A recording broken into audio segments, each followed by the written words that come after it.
नमस्कार। धर्म की जय हो, अधर्म का नाश हो। हम इस सीरीज में ऐसी सच्चाइयों की बात कर रहे हैं जिस पर एक बारगी विश्वास करना कठिन था मेरे लिए।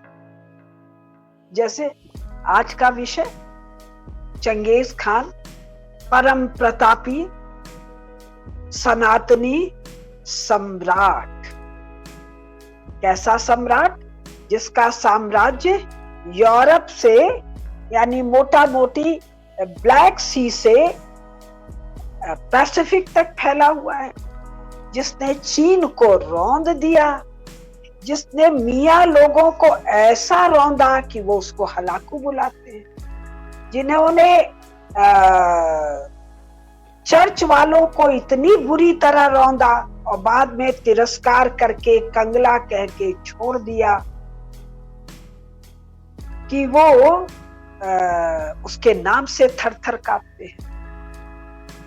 सुनने वाले क्या ये विश्वास कर सकते हैं कि चंगेज खान तो है 13वीं शताब्दी में और सोवियत रूस 20वीं शताब्दी में थर थर कांप रहा है?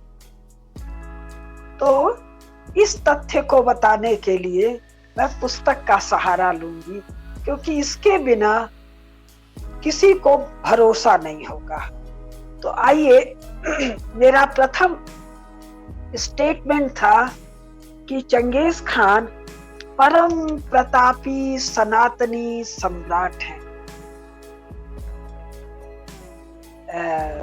चंगेज खान मुसलमान नहीं है, चंगेज खान बौद्ध नहीं है, यद्यपि बौद्ध भी सनातनी में आता है, अंग्रेजों की बदमाशी।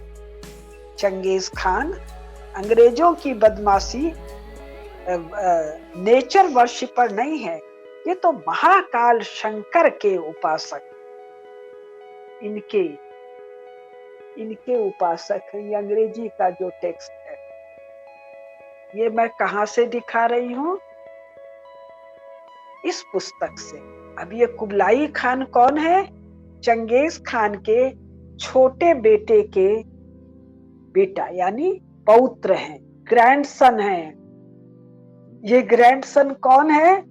जिन्होंने चीन को रौंद दिया, जिनके नाम, जिन्होंने युवान वंश शुरू किया चीन में, जिनके युवान वंश की करेंसी युवान मतलब युवा, यूथ, यंग, जवान, आज तक कम्युनिस्ट पीआरसी की भी करेंसी है।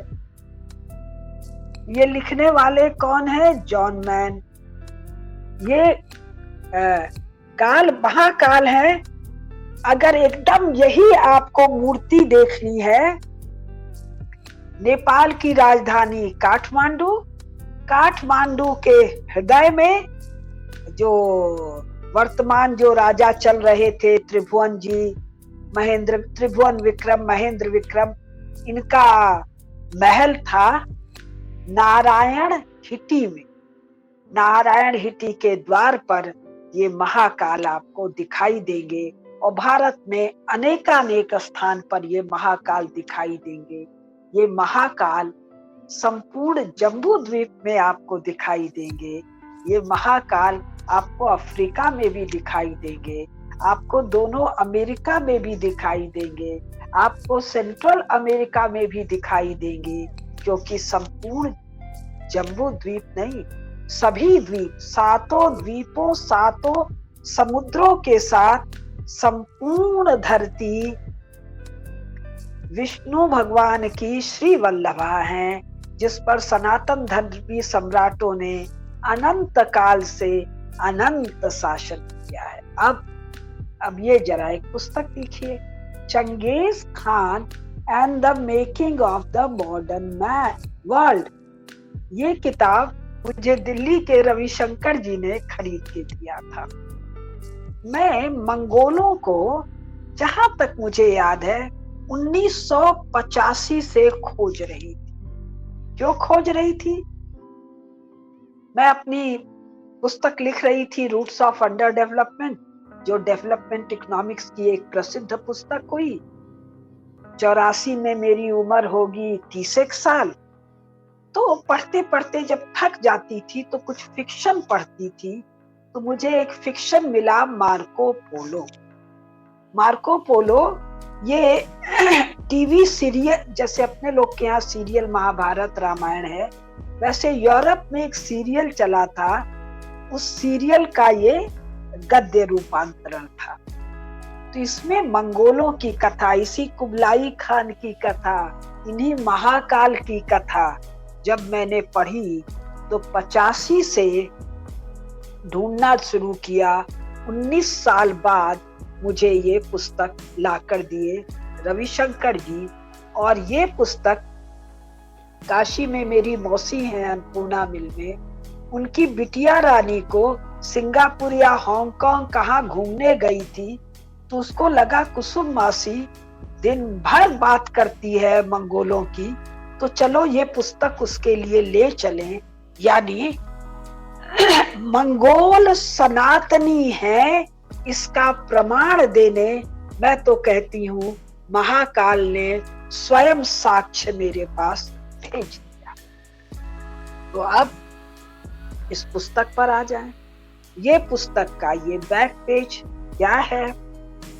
ये पुस्तक लिखने वाले एक अमेरिकन सज्जन है, जैक वेदरफोर्ड। सज्जन नहीं है, ये प्रोफेसर ऑफ एंथ्रोपोलॉजी है। कहाँ पर? मैक्लेस्टर कॉलेज इन मिनासोटा, अमेरिका में कोई राज्य है, वहां के किसी शहर के लिए कॉलेज है।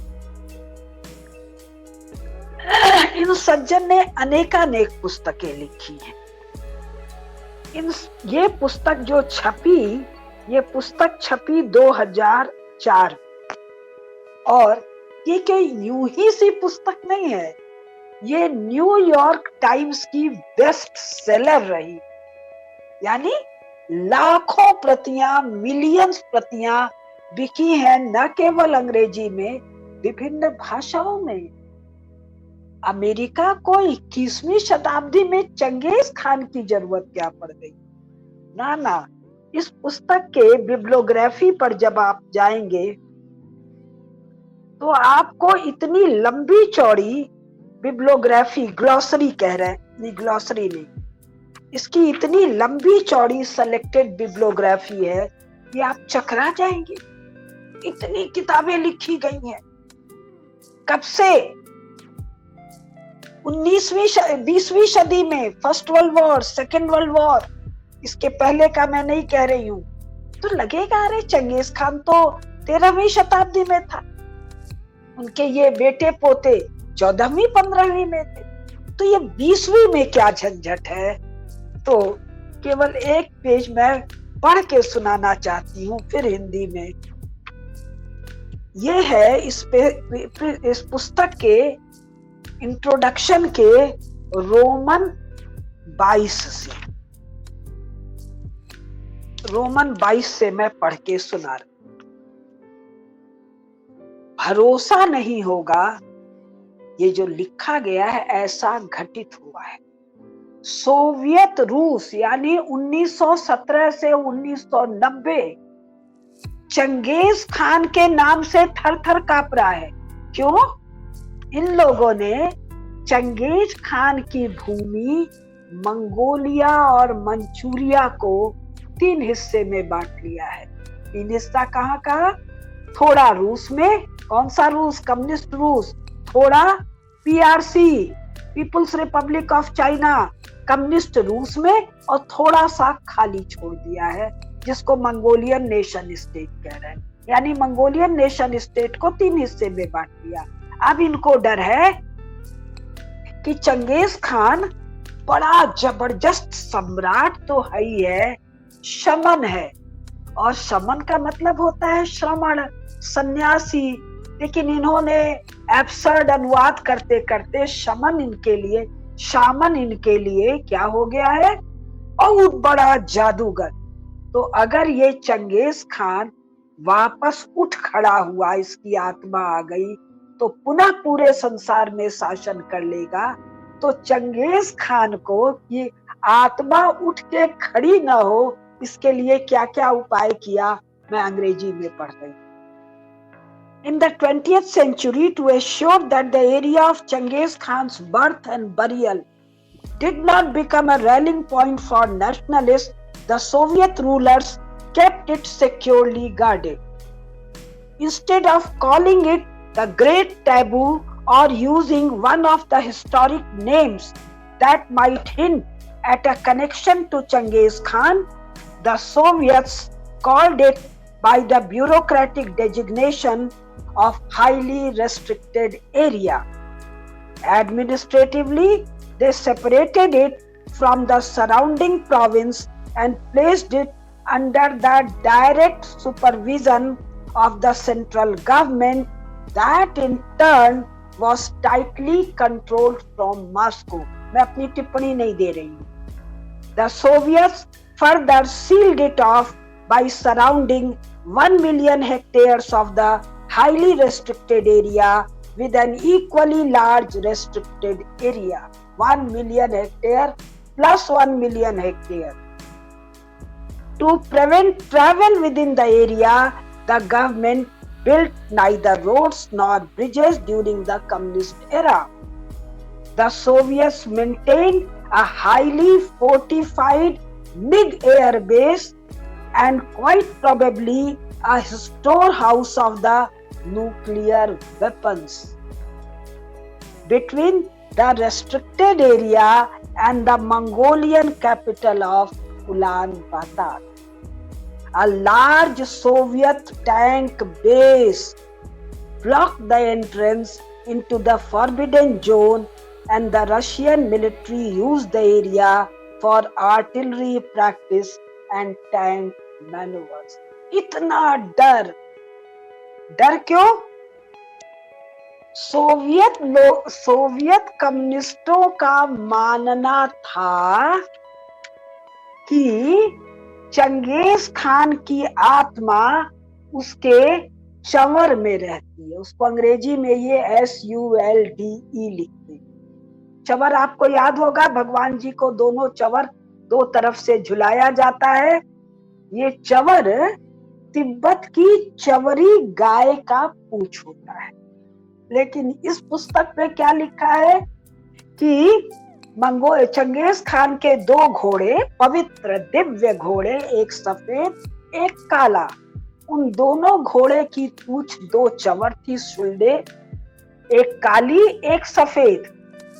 एक चंवर कभी गायब हो गया, दूसरा चंवर अभी हाल तक था, जिसको गायब करने के कई प्रयास, इसको पढ़ के मैं सुनाऊंगी पेज नंबर, हुआ. दूसरा चंवर भी गायब हो गया. लेकिन इनको ये डर है कि अगर दूसरा चंवर मिल गया तो चंगेज खान जाग जाएंगे. तो क्या हुआ कि, चलिए मैं संक्षेप में बता देती हूँ, फिर पेज नंबर आपको बता दूंगी. तो ये जो मंगोलिया बचा, जिसका एक हिस्सा सोवियत रूस में, एक हिस्सा चीन में, तो इस बचे हुए मंगोलिया में भी कम्युनिस्ट रेजिम है. कम्युनिस्ट रेजिम में इनका जो 2 नंबर मिनिस्टर था, उसने चंगेज खान के जन्म के 700 साल के अवसर पर एक डाक टिकट जारी कर दिया, जिस डाक टिकट पर चंगेज खान के चंवर का फोटो था. तो सोवियत कम्युनिस्टों ने क्या किया, उसको पकड़ा, उसको जेल में बंद किया, उसका सिर हथौड़ों से मार मार के तोड़ के मार दिया गया. केवल उसको नहीं, उसके पूरे परिवार को साइबेरिया भेजा गया, पीट पीट के मारा गया. केवल इस मिनिस्टर को और बाकी लोगों को नहीं, ये 700 जयंती के आसपास कम्युनिस्ट मंगोलिया में, सोवियत रूस में नहीं, कम्युनिस्ट मंगोलिया में अनेकानेक देशभक्त मंगोल इतिहासकारों ने चंगेज खान पर इतिहास लिखना शुरू किया मंगोली भाषा में. मंगोली भाषा में जो उनके किंवदंतियां थे, जो उनकी वीर गाथाएं थी, वीर कविताएं थी, उनको गाना शुरू किया. कब? रात के अंधेरे में अलाव जलाकर ढूंढ ढूंढ कर निर्ममता से इन लोगों को मारा गया। यदि चंगेज खान इनकी स्मृति में रहेंगे तो मंगोलिया खड़ा हो जाएगा फिर से, और खड़ा होके कम्युनिस्टों को रौंद देगा। क्यों? क्योंकि मंगोलिया के मंगोलों का, चंगेज खान और उसके वंशजों का उस समस्त क्षेत्र में शासन था जिसको आज सोवियत रूस और चाइना कहते हैं। यानी 1950, 60, 70, 80, 90 तक जितना कम्युनिस्ट क्षेत्र था वो सब मंगोलों के घोड़ों के टापों के नीचे था। इसको ये कहते हैं गोल्डन होर्ड। आजकल होर्ड का मतलब हो गया है लफंगों का झुंड। मुख्य मतलब क्या था? उर्द। जो तंबू है, जो तंबू लगाया जा रहा है, सुनहरा तंबू। सुनहरा तंबू किसका है? राजा का है। तो गोल्डन होर्ड का शासन समस्त रूस पर था। और रूस का जो पहला शासक है इवान द टेरेबल, ये मंगोलों का मुंशी था। उनके डर से भाग गया था। कहाँ से? जिसको यूक्रेन कहते हैं, जहाँ कीव है, यही ना पुराना रूस था। तो यहाँ से भाग गया था। कहाँ? मस्कवा, जो आज का मॉस्को है। उस समय क्या था? आज ही जितना ठंडा, -30 डिग्री, 40 डिग्री, और घने जंगल। कैसे जंगल? जिनकी लकड़ियां पत्थर जितनी हार्ड है, वहां छिप गए थे मंगोलों के डर से। ये डर यूरोपियन के मन से, सोवियत रूस के मन से, चीन के मन से आज तक नहीं गया है। और मंगोलों की पुण्य भूमि भारत है। मंगोल में घर को गर गर गर कहते हैं कि घर कहते हैं आज भी। और उस सदा दक्षिण दिशा में उसका द्वार होता है भारत की तरफ। और भारत के पहले प्रधानमंत्री मेरे नरेंद्र जब मंगोलिया गए हैं तो मंगोलिया वालों ने श्वेत अश्व उनको उपहार में दिया है। और इन अभागे मीडिया वालों को उसका अर्थ नहीं पता। ये जो सफेद अश्व है ये उच्चैश्रवा है, इंद्र का घोड़ा है जो समुद्र से निकला था। ये केवल चक्रवर्ती सम्राट को भेंट किया जाता है। तो ये भेंट किया गया था नरेंद्र मोदी को, इसलिए ये चक्रवर्ती सम्राट बनने वाले हैं। यानी धर्म चक्र का समस्त जम्बू द्वीप में प्रवर्तन मेरे नरेंद्र के द्वारा होने वाला है। नमस्कार। अगला अभी आगे बहुत कुछ मुझे बताना है। तो आज के लिए धर्म की जय हो, अधर्म का नाश हो, प्राणियों में सद्भाव हो, विश्व का कल्याण हो। हर हर महादेव।